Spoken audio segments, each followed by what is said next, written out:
রাষ্ট্রপতি নির্বাচনে পরাজয় জেনেও প্রার্থী দেওয়া হয় গণতান্ত্রিক চর্চার জন্য, এমন দাবি জামায়াতে ইসলামীর। দলটি বলছে, জুলাই সনদ বাস্তবায়ন হলে ৭০ অনুচ্ছেদের বাধ্যবাধকতা থাকত না। সেক্ষেত্রে নির্বাচন আরও প্রাণবন্ত হতো। তবে পরাজয় জেনেও রাষ্ট্রপতি নির্বাচনে অংশ নেওয়াকে আগামীর রাজনৈতিক কৌশল হিসেবে দেখছেন বিশেষজ্ঞরা।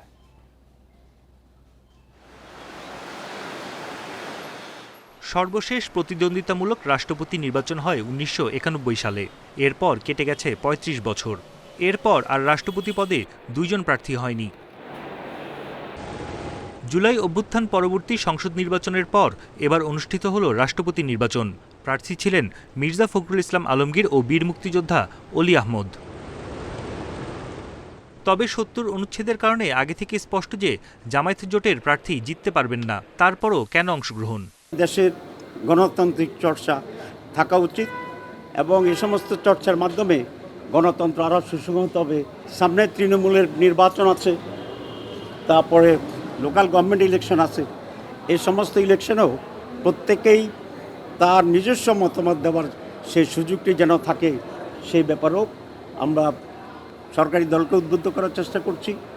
এদিকে রাষ্ট্রপতি নির্বাচনের ফল প্রকাশের পর সংবাদ সম্মেলন করেন অলি আহমদ। ৭০ অনুচ্ছেদ নিয়ে তিনি বিএনপির প্রতিশ্রুতির কথাও মনে করিয়ে দেন। এবারের প্রতিদ্বন্দ্বিতা ভবিষ্যতে রাষ্ট্রপতি নির্বাচনকে কেবল ক্ষমতাসীন দলের সিদ্ধান্তের আনুষ্ঠানিকতার অনুমোদনে সীমাবদ্ধ না রাখার একটি গুরুত্বপূর্ণ দৃষ্টান্ত হয়ে থাকবে।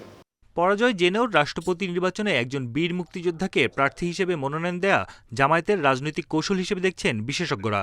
একেবারেই একটা স্ট্যান্ডবাজি, এবং এই স্ট্যান্ডবাজি করে কি অর্জন করতে চেয়েছেন জামাতে ইসলাম সেটা হয়তো ভবিষ্যৎ বলে দেবে। তবে কর্নেল অলি আহমেদের যে স্ট্যান্ডবাজি, সেটার অন্তর্নিহিত কারণটা কি, সেটাও বোধহয় জাতি একদিন না একদিন এটা উদ্ঘাটন করতে সক্ষম হবে। নবনির্বাচিত রাষ্ট্রপতি মির্জা ফখরুল ইসলাম আলমগীর দলমতের ঊর্ধ্বে উঠে দেশের জন্য কাজ করবেন বলেও প্রত্যাশা বিশ্লেষকদের।